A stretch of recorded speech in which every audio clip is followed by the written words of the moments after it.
how important has customer loyalty and community been for the growth of SURI? I truly believe it's like the bedrock of our business. The customers loving the quality of the product, the mission of the product, and also like, how we treat them after purchase is really kind of like core of what makes SURI great. Mark Rushmore is the co-founder of SURI, Sustainable Rituals, a challenger brand shaking up the electric toothbrush market with style, purpose, and planet-first thinking. The concept of death really inspires me to make the most out of my time. I just want to squeeze as much juice as I can, moment and opportunity that I have whilst I'm alive. We've only got this limited time. I'm going to take the risk, love as much as I can, care as much as I can, try as hard as I can.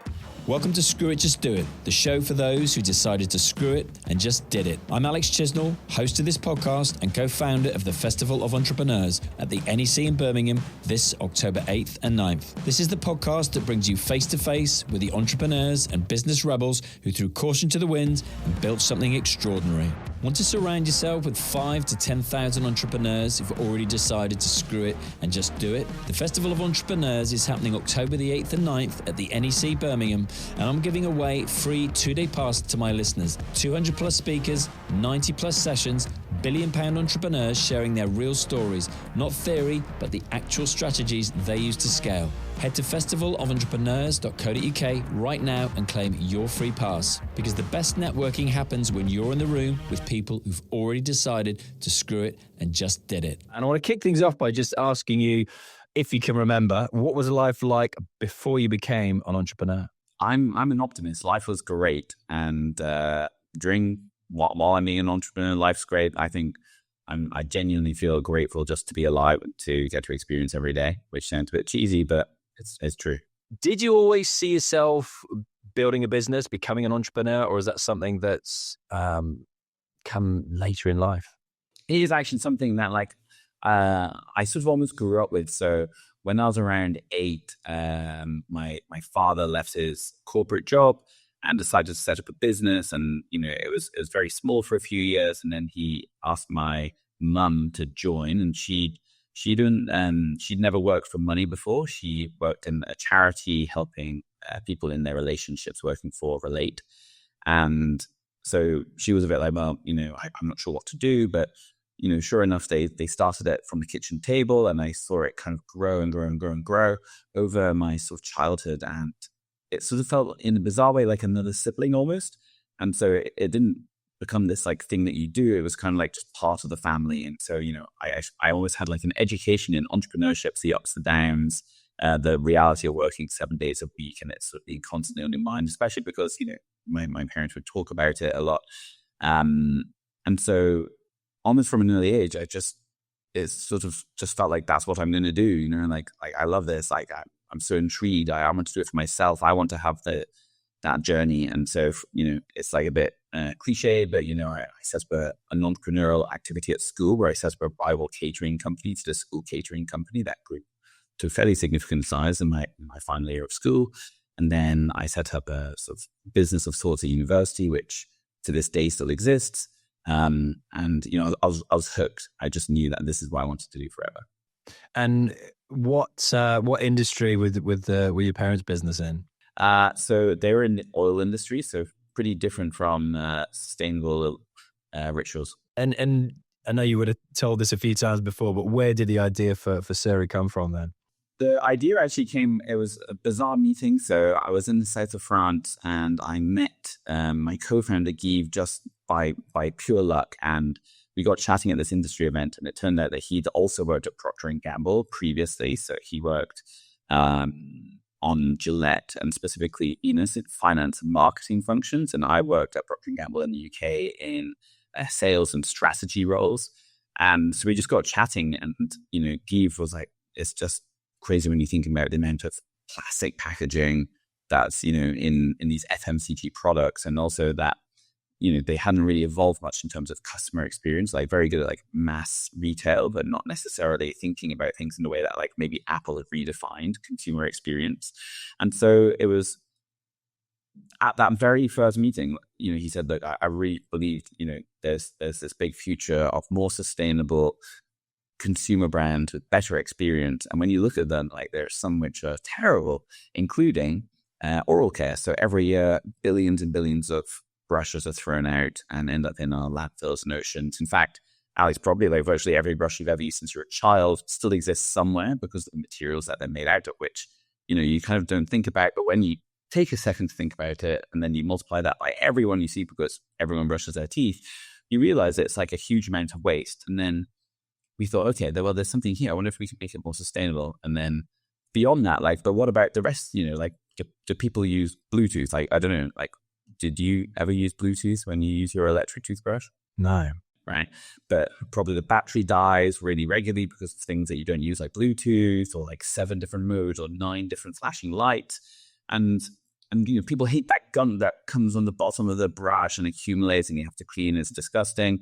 And often people told us they wouldn't take the brush when you're traveling because it's bulky, it's heavy, and you need this like special charger that only works with your toothbrush. So we kind of thought further, like, well, what if we could make a brush that's both more sustainable but have like features that people really want? So, maybe we could make a brush that has like just as a higher performance, give you a really great quality of clean, that looks great, has great features, and is more sustainable. And that was the hypothesis and the birth of SURI. At that point in time, I'm sure maybe things have changed over the last couple of years, but what was the kind of overarching vision of where you were going to go from right here, right now, the two of you having that conversation, and ultimately, where do you want to get to? Loads of, like, it's going to sound so basic, but loads of people brush their teeth. I mean, it is one of the highest penetration categories of all categories. It's like, and it doesn't matter whether you're in the UK or Japan or Canada or Oman. Like, it's everyone brushes their teeth. And so in terms of the scale of the opportunity, we believe that if we can make a product that delivers on 3 kind of key areas. One is performance, so it has to give you as higher quality clean than competitors. It has great features, so we have a 40-day battery life. We have a unique travel case that kills 99% of bacteria. We have a magnetic mirror mount so that you can store your brush on the wall and it doesn't get that crusty gunk. Basic features, but features that people love. And if we can be more sustainable, so whether that's using materials like we use plant-based materials in our head and bristles, and also aluminium in our body, aluminium, sorry. And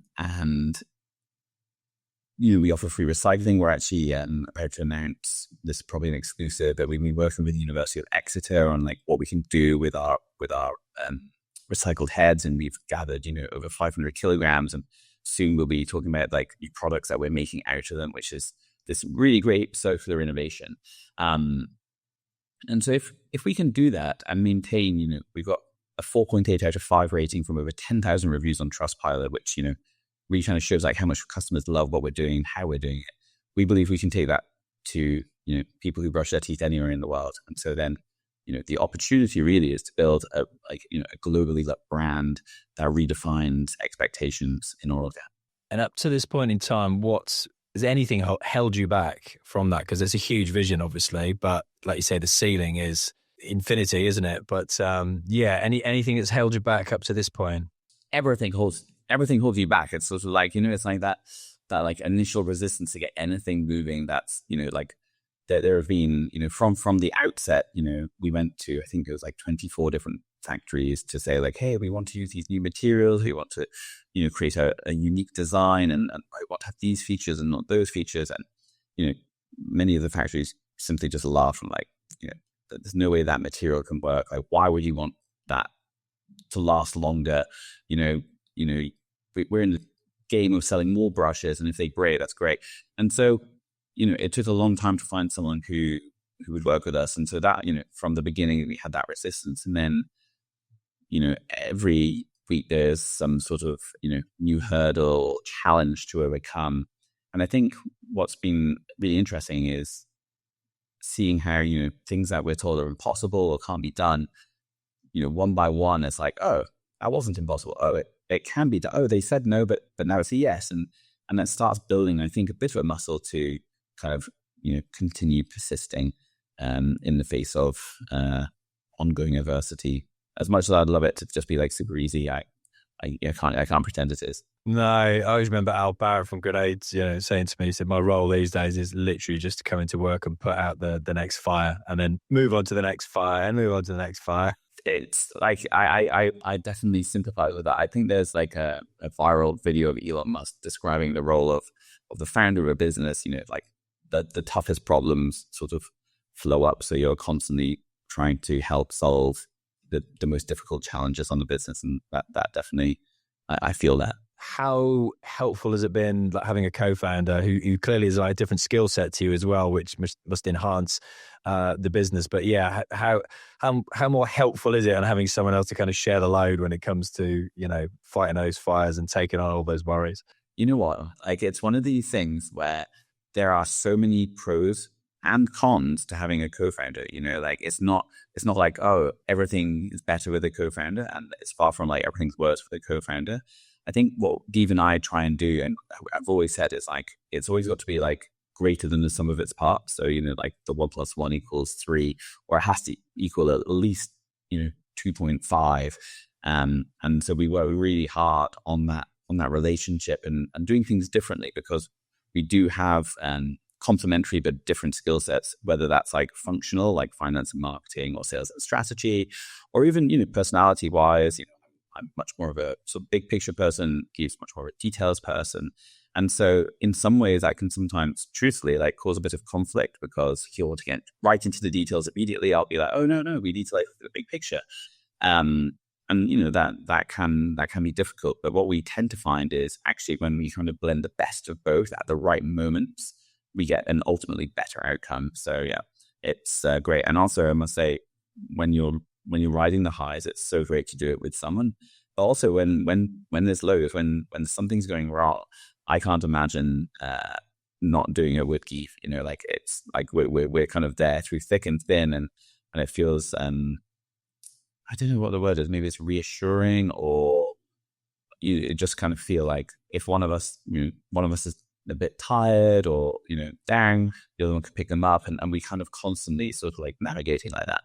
Yeah, no, I'm genuinely interested. Like I said, I've been in business since 2009, since I left Virgin, and I've always been a solo founder. And then now with a new events business, which we're super grateful for you to be joining us in October. It's like I've got a co-founder, and it's just like, this is so different. And I'm sure there'll be bumps in the road, as you say, when it comes to like conflicting ideas maybe. But at the moment, it's really nice just to share, this is what I'm doing, this is what I'm struggling with, can you help? It's a different ball game, really is. Something that we found, and we don't always get this right, but like at the very, very beginning, it was, during COVID, and we were on our laptops, we'd just leave Zoom on all day. It would be like 8 hours, leave it on if you're going to the loo. And there'd just be things that like, maybe I'd say something in a certain way, or Guy would say something in a certain way. And if I wanted to just kind of annoy me, I'd be like, what? Like, why did he say that? Like what does he mean by that? Like, oh, okay. And then I'd find that I'd be a little bit like shirty back, and kind of like build. And so I think I'd read somewhere, and, with my mum, like having like a therapist background, I was like, you know what, on a Friday, we should just set aside an hour where we just talk about like how we're feeling and things that may have like, upset us or whatever. And he wasn't keen on this initially. I think he thought I just wanted to like moan at him. And, he was like, oh, I've got nothing to say, but everything's fine, Mark. And I was like, I don't know if that's true, but, I would say, hey, look, you said this, and it really annoyed me, because and he'd be like, oh, that's not what I meant at all. Like, I was actually just worried about that. And I was like, no way. What? So you didn't mean this? And he was like, no. And then it somehow just was like, wow, it like released this pressure, or helped us understand each other. And then sure enough, he was like, well, actually, whilst we're saying this, like, you said this, and I was able to, explain it. And sometimes it was miscommunication. Sometimes it was, actually, I was annoyed with that. And then we just address it head on. And I think, I don't know if you maybe have not got to that point where you need to do that, but I think that's been a real unlock for us. And I don't think I would have done that 10 years ago. I think I would just let it build up, and it would have been a fractious relationship. Yeah, no, I haven't heard of that, but I actually really like that. I think that's something that should be implemented as we get closer, and the pressure gets ratcheted up, no doubt, nearer to D-Day. So, no, I like that. And any moments where you've you've nearly given up and literally hit a hurdle where you can't see how you're going to get around the problem, or are you very much just persistent and I'm going to get through this? Oh yeah, no, totally. Like I think for me, like when 22 Factories, had said no, I was like, hey, maybe this is impossible. We need to find a different way. Critic Eve is like incredibly stubborn and knew like this was technically possible, so we should proceed. But that wasn't around giving up. Like for me, like I've never ever thought about giving up. Not like once on this journey. It's always just been about like, okay, how are we going to solve this? How are we going to solve that? And just really kind of having that tenacity to kind of just find solutions. There's solutions for almost everything. But also I spend a lot of time anticipating problems, anticipating risks, and trying to mitigate them ahead of time. And I think that's possibly how I avoid having to sort of think about giving up. What about you? I never have given up. Never have given up. It's a good question, isn't it, to get you thinking? And I've always been persistent and I'm always consistent in my actions, if that makes sense. And for me, those are like the two most important traits to have. And I think like you, there's always a solution out there, and it's just been trying to do it on my own. Sometimes you just need to zoom out. Everything makes us zoom in, doesn't it? Mobile phone makes us like zoom into it and see things small. Whereas I'm like you, I like to see the bigger picture, but sometimes you just need to take yourself out of your environment, like out of this, podcast studio that I'm in, out of that office.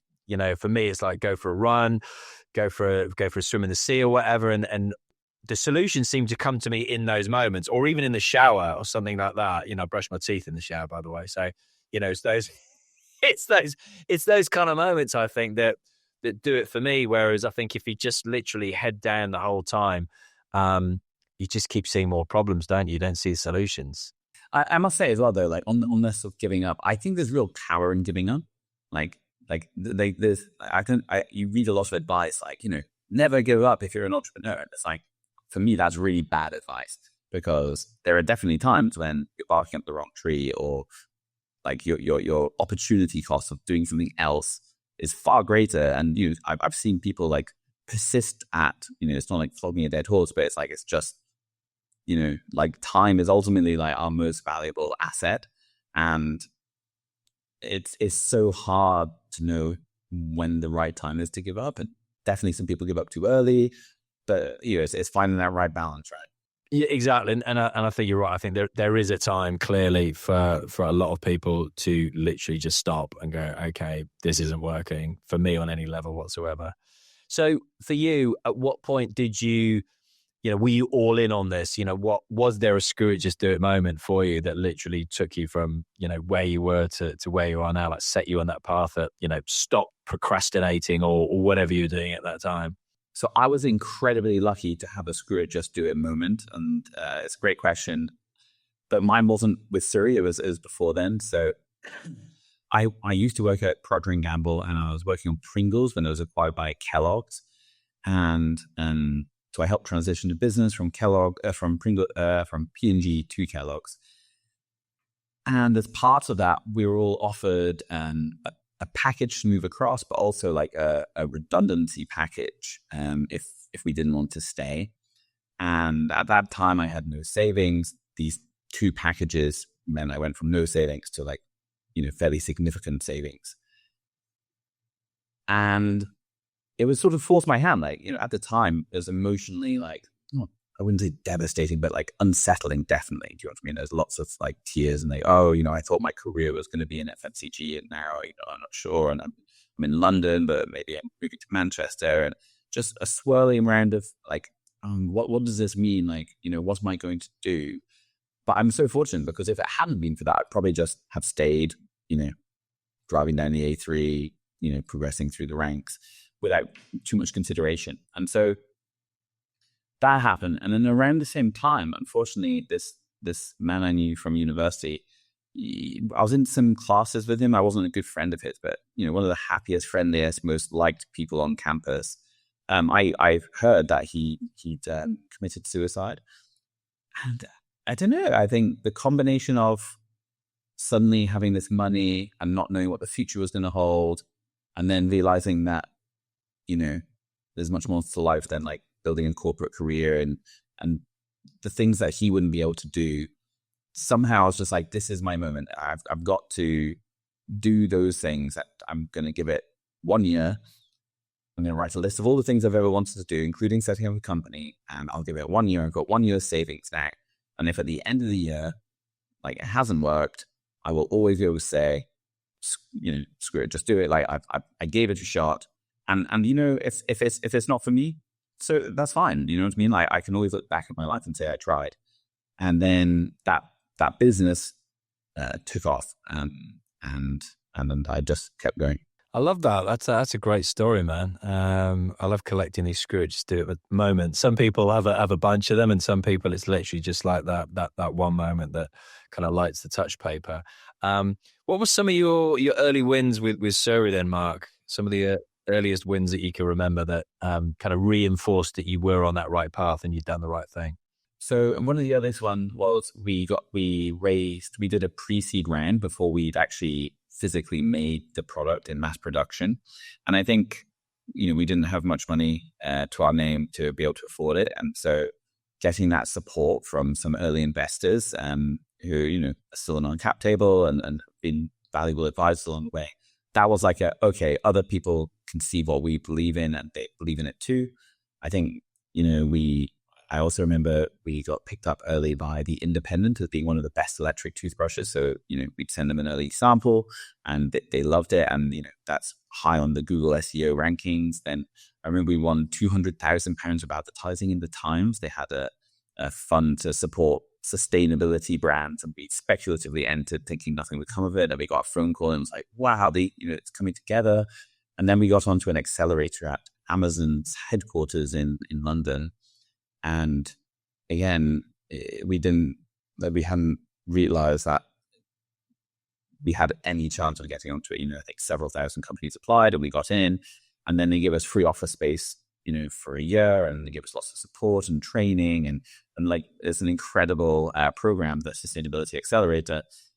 And just a few of these like little bits, really helped us with momentum, with belief. And I think momentum and belief play a large role in then, other things that you kind of go for. So yeah, those were definitely some early wins. But we also sold out completely of our first lot of pre-orders, and then our second lot we completely sold out. And so that also kind of, as we saw them selling out, then the next word is like, well, will people like them? But then we started getting 4.8 out of 5 review on Trustpilot, and just each thing kind of gives us like a little bit more belief, more momentum to build on. If you're enjoying this conversation and thinking, I need to be around more people like this, then I've got the perfect solution for you. The Festival of Entrepreneurs is where 5,000 to 10,000 ambitious entrepreneurs come together to learn from the people who've actually done it. It's on October the 8th and 9th at the NEC in Birmingham, and I'm giving my listeners free 2-day passes. Real entrepreneurs, real stories, real strategies. Exactly like what you're hearing right now, but live and in person. Go to festivalofentrepreneurs.co.uk and get your free 2-day pass before they're gone. What were some of the lessons that you could relay to the listeners and viewers on, say, running out of those first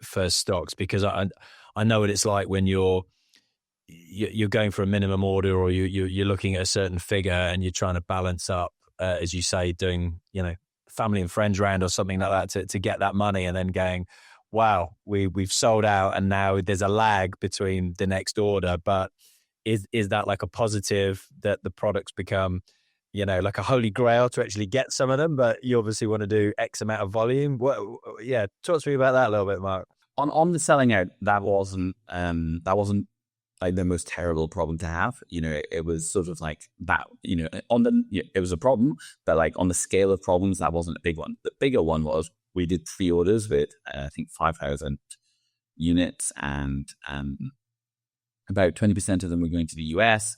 And we sort of sent an email saying, great guys, we're sending them out today. They'll be with you in the next week. And then I think 10, 14 days later, we had an email from our 3PL saying, oh, actually, they haven't shipped out at all. Like, there was a problem with the courier. Did you not get that email? No. That they'd been mislabeled when we packed them or something. And suddenly it was like, I just really so remember being, there was like the three of us at the time, Give and Mike, our first employee. And it just, I just remember like crying, and it felt like the end of the world, you know, like, oh my goodness, like the company is over. Like everyone's going to ask for a refund. That's going to destroy all of our cash. You know, it's so easy to catastrophize. But fortunately, you know, we had a system, a software Gorgeous in place, which allowed us to do customer service. You know, we worked through the night to like craft an email to everyone to explain what had happened and, you know, the consequences and what we were willing to do. And then we handwrote, you know, each person who responded like within, you know, a 5-minute time frame, like, you know, through the night. And not a single person asked for a refund. And, you know, people really kind of just went with it, which was phenomenal. But it's easy looking back and being like, oh, you know, haha, it was so funny. But it really wasn't at the time. It really, it was terrible. And, you know, I just remember saying to my wife, oh, it's, you know, gosh, like this is like, how could this happen? And I think I've learned now, after several years of having many examples of very highs, big lows, after reading this book actually over Christmas called, what is it called? The Obstacle is the Way by Ryan Holiday. It's like a stoic type approach to like obstacles, to kind of put this distance between something happening, your emotional response, your emotions, and then your response.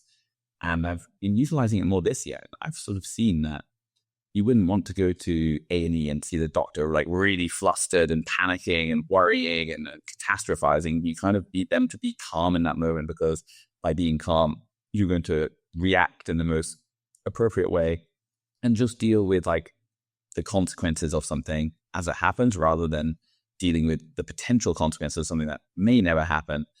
And I don't know about you, Alex, but like I've read this advice 100 times. Like this, you know, the true warrior dies once and the coward dies 1,000 times in his head or whatever. But it's very different. Like for me, I sometimes I just need to like experience it myself to truly understand the meaning of some of these bits of advice. What about you? Like, are you able to like just read someone else's advice, or do you have to experience it yourself? First, I love anything that Ryan does. Big fan, but yeah, I think it definitely for me it's come with age and experience. Whereas I'm definitely emotional. Whereas now, and I think part of that also is having kids, or for me it has been as well, and literally being able to, you know, at the start when your kids are really little, like, and at the tiniest squeak, and you're literally just like, oh my God, what's that? It's terrible. What's happening? And then now you just kind of, you know, observe a little bit more, let things happen, and be, you know, far more objective about the situation. But you know, something like that is that the toughest challenge you've had in the business, especially early on like that? Or would you say you've had something far stronger and tougher since? We've had a couple of other things that have come in where someone has said, oh, you know, we don't have this document. And suddenly it's like, oh my goodness, this is a catastrophe. Only to find out a few hours later, we do have that document, and someone had filed it in the wrong place. And you know, and it's sort of like, you know, your heart rate in that like 2 hours is like pretty intense. But we haven't had anything quite the same like that. But, you know, there's always various versions of it, you know, like the funding that you thought was coming in hasn't come through, or, you know, you transferred money to Rockback, or, you know, there's like sort of miniature versions of it, but nothing. I think actually, the more I think about it, probably we have problems that are much bigger than that now. It's just we've learned to deal with them a bit better, if that makes sense. Does one of them begin with tr and end in ump?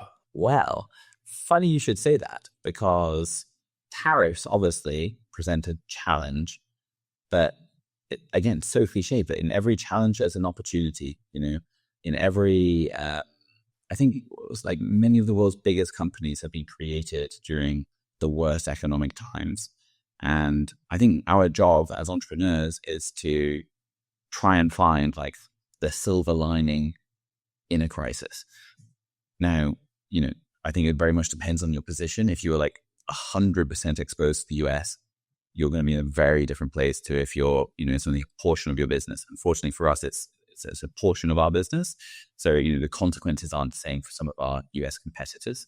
And then through, honestly, a series of like lucky coincidences, I think we were slightly better positioned than other people because of like, how much stock we'd ordered last year and so on and so forth. That being said, it is a challenge. It sort of shifts the playing field, but part of being a startup is like learning to play in ambiguity, learning to identify, to move quickly, to be decisive, to seek an opportunity, to readjust. And I think it's another one of those challenges, but that's part of like running a company are these sorts of challenges. It's like if you don't think that there's going to be something worse than the tariffs, like, well, I'd sort of, there's always going to be challenges. And so I say sort of bring them on to an extent. To an extent. Yeah. Disclaimer, to an extent. What's been one of the most unexpected lessons in business that you've had over the last couple of years, Mark? That is a great question. What has been one of the most unexpected lessons? It's something around feelings. Bizarrely, I think in the last 12 months, I think I've noticed more and more how important it is to consider sort of the consequences of emotions and how actually most people are quite emotional in their decision making. I think I always sort of knew that.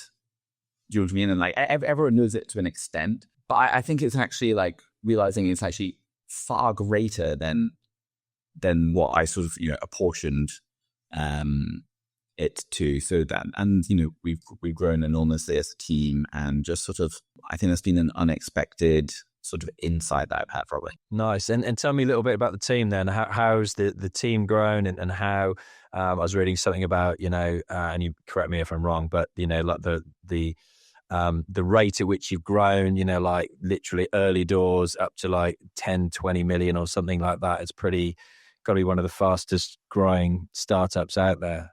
We've been super lucky to have a really fast growth. And I think what underpins that is that lots of people brush their teeth, and we have the best electric toothbrush out there. And so like there's some products where you need to persuade people like, oh, this is why you should have this type of new drink.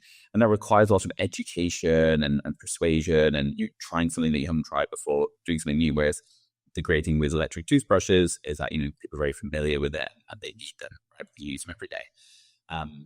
But, I've got to say, obviously we also execute really well. We're super passionate and care about the details, which I think is reflected in our customer reviews. Yeah, like the size of the team, it was interesting. I was chatting to Rowena from Lush earlier, and I didn't expect the answer she gave me, but she was like, we were talking about employee number one, and you'd mentioned employee number one, Mike, I said before. And she just said, 18,000 now, and then at Christmas it goes up to 20,000. I was just like, And then you think of like the other subsidiary businesses that provide, the ingredients to the products. And I'm like, she's like, don't even get me started on that. I was like, I couldn't get my head around that. I couldn't sleep at night, I don't think. Wow. I mean, that makes the job of remembering everyone's name a bit hard, but I think, we're not quite there yet. So I think we are now, we're now 38 people. Yeah, it's really interesting. But this time last year, I think we were about maybe 10 people, 12 people.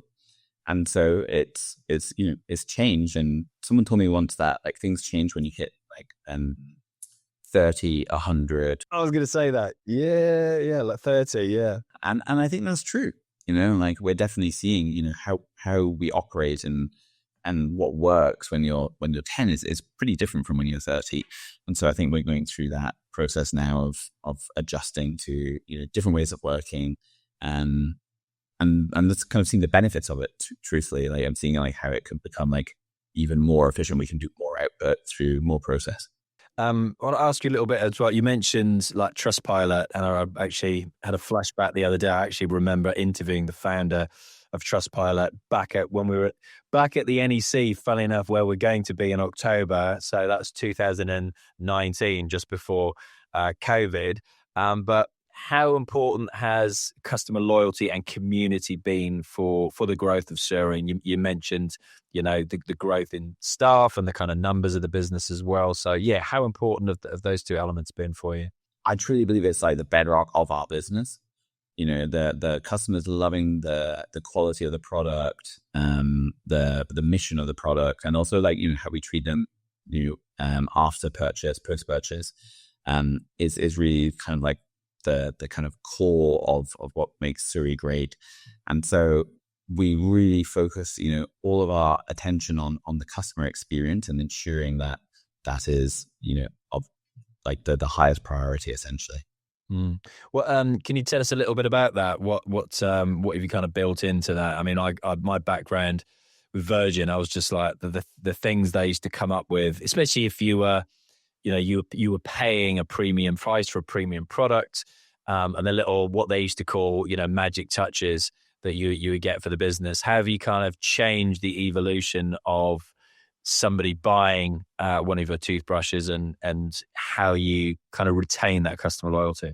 Sure. So, I mean, it's, from the outset, when we're thinking about products, we're like trying to really like list, like, so we always survey thousands of customers, really find out what they want. It's like, actually, I want a long lasting battery. I want a light brush. I don't want gimmicks. And so it starts from that phase. Then, in the unboxing, ensuring like there's not excess packaging and plastic, etc. And is it a beautiful experience? Is it how does it make you feel? Through to then using the product, like does it do a great job? Like, do I enjoy holding it? Do I enjoy putting up my mirror? How does it does it give me that great quality clean? Then our Trustpilot has an API through to our Slack channel. So every single person on our team, every single time a review comes in, it gets pinged to the team. And then on a sort of monthly basis, we also look at our post checkout survey as a company. And so a really important metric for us, and excuse the pun, is like the percentage of sales that come from word of mouth. And so what we see is that like versus the industry and versus a lot of brands, like our percentage of sales that are recommended by someone who's got our product. And it's not often, you wouldn't expect someone to buy a toothbrush and then rave about it to their friend. Oh, you've got to get this. I love it so much. About a toothbrush, right? And yet somehow through all these like little touches and through the interactions that we have with people post-purchase, or if they contact us with a question, it provides that that experience that makes them want to become an advocate. And so I think that's sort of some of the ways in which we do it. But a really nice one, because Virgin, and I think I read Richie Branson's autobiography, and it was hugely inspirational when I was younger. And still to this day, to be fair, was, just going the extra mile, doing something extra special. And so we, embed that into our team and into our customer service team. And then just a small example recently was, unbeknown to me, someone who we were engaging with, who has a large social community following, was unable to do something because her mother had an accident and was a bit ill, and she was very apologetic about it. But unbeknown to me, like that team member, sent her some flowers, say sorry about it, and just genuinely, just as like hey, it doesn't matter that we weren't able to do this thing together. Here's some flowers for your mother. I hope she feels better. Now, that wasn't made, like we weren't made aware of that until this woman posted this really heartfelt message, just about like, why would the company do this? And flowers aren't exactly like super expensive, but it was more just like the thought and the effort, because, there are things that are more important than social media ads and influencer campaigns in life. And I'm a firm believer in that. It's sort of, this is just one part of life is business.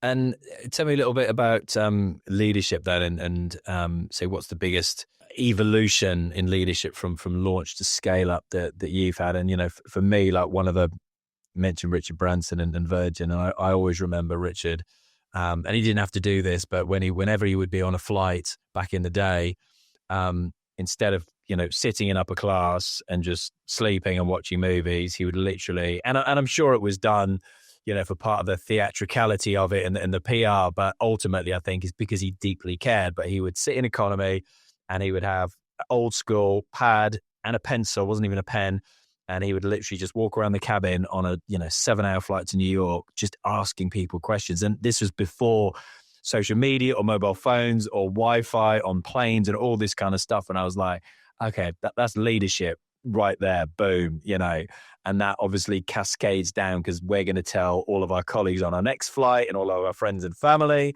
So interested to know, the stage you're at, good couple of years in now and gone up to like 38 people and those challenges of more people joining the company. What's kind of been the biggest evolution for you and your co-founder when it comes to leadership, would you say? I feel it's a bit of a cliche answer, but maybe cliches exist for a reason. But we've codified like our values and what sort of, is really kind of been core to the growth of SURI. We have 4 key values, and we've embedded those values and sort of shared them clearly with the team. But we use them when we're hiring, to assess people. We make them aware and we're assessing against these sorts of behaviors.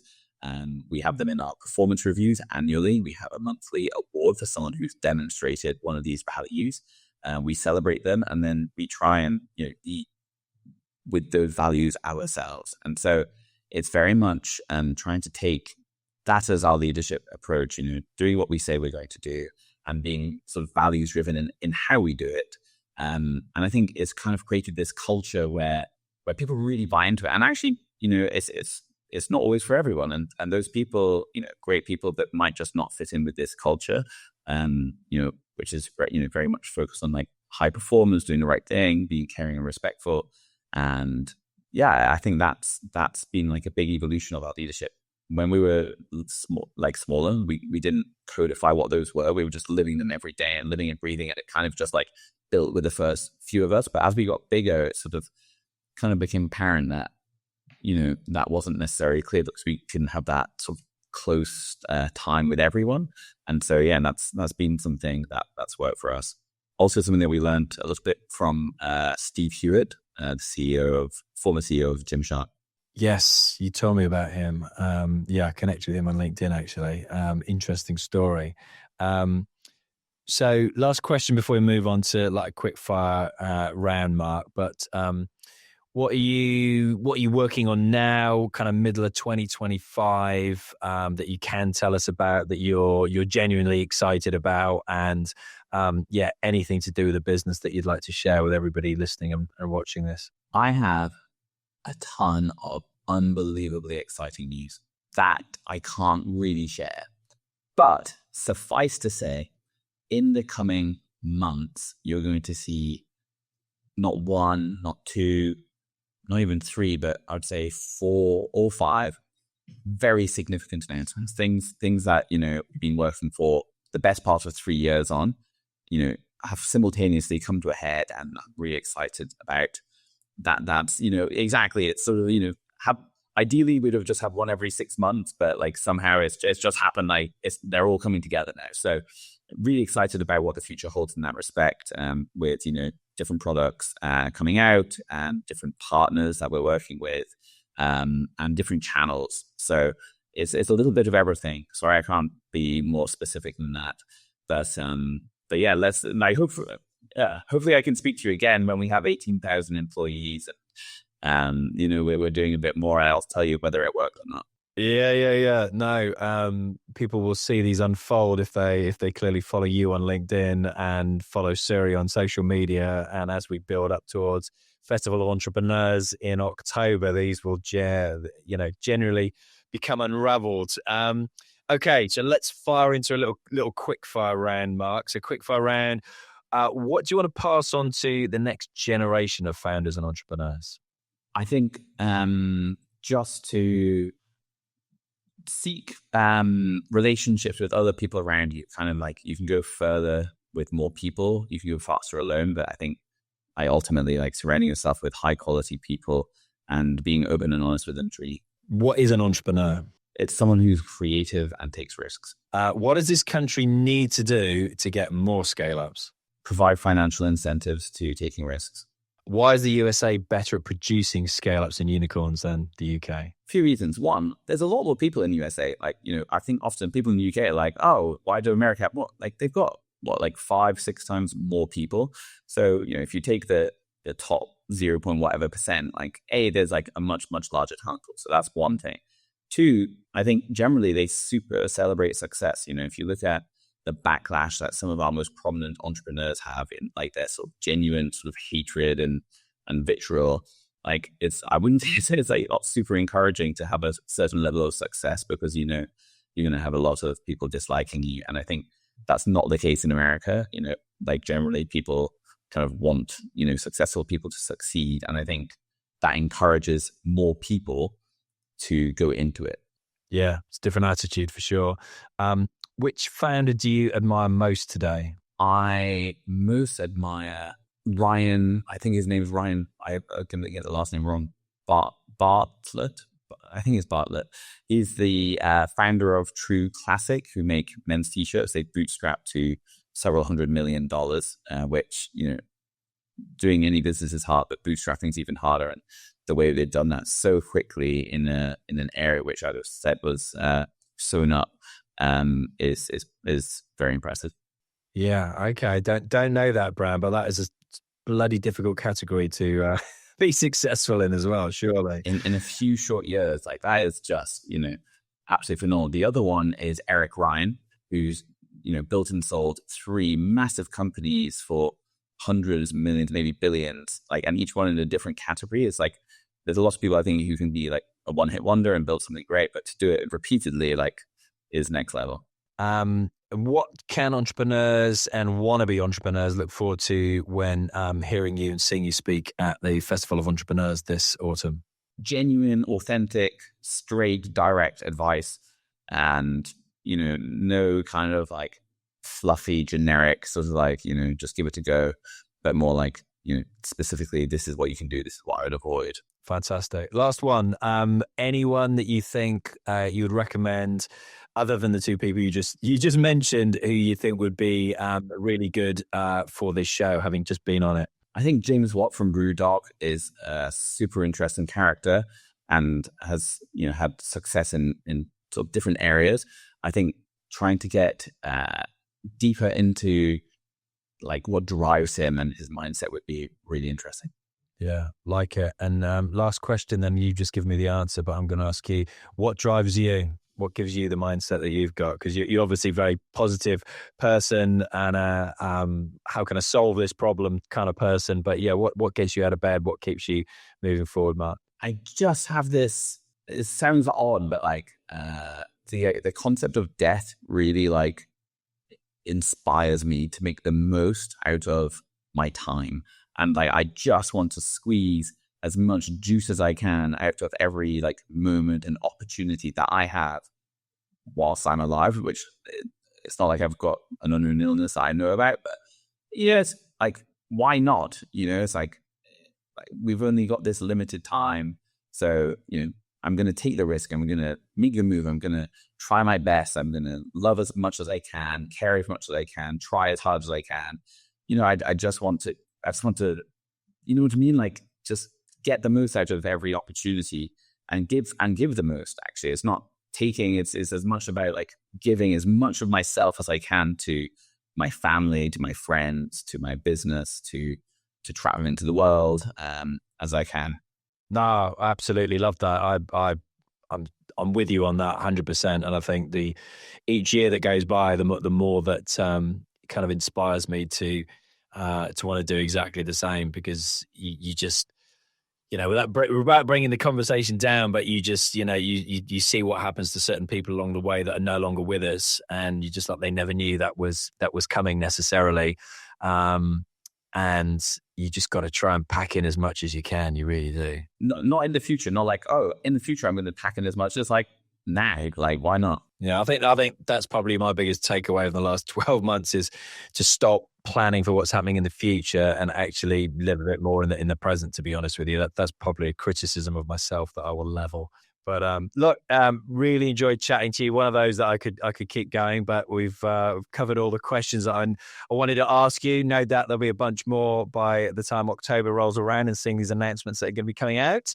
And the story continues. So Mark Rushmore from SURI, thank you very much indeed. That conversation just proves something. You are the average of the 5 people you spend the most time with. So here's my challenge.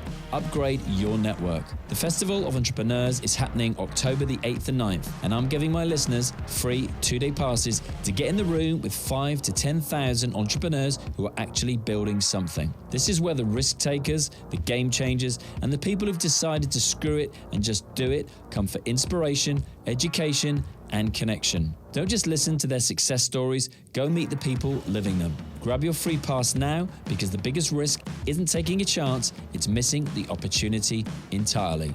If this conversation resonated with you, don't just sit there, act on it. Make sure you follow or subscribe for more game-changing conversations, and remember, the only thing standing between you and your business breakthrough is the decision to screw it and just do it.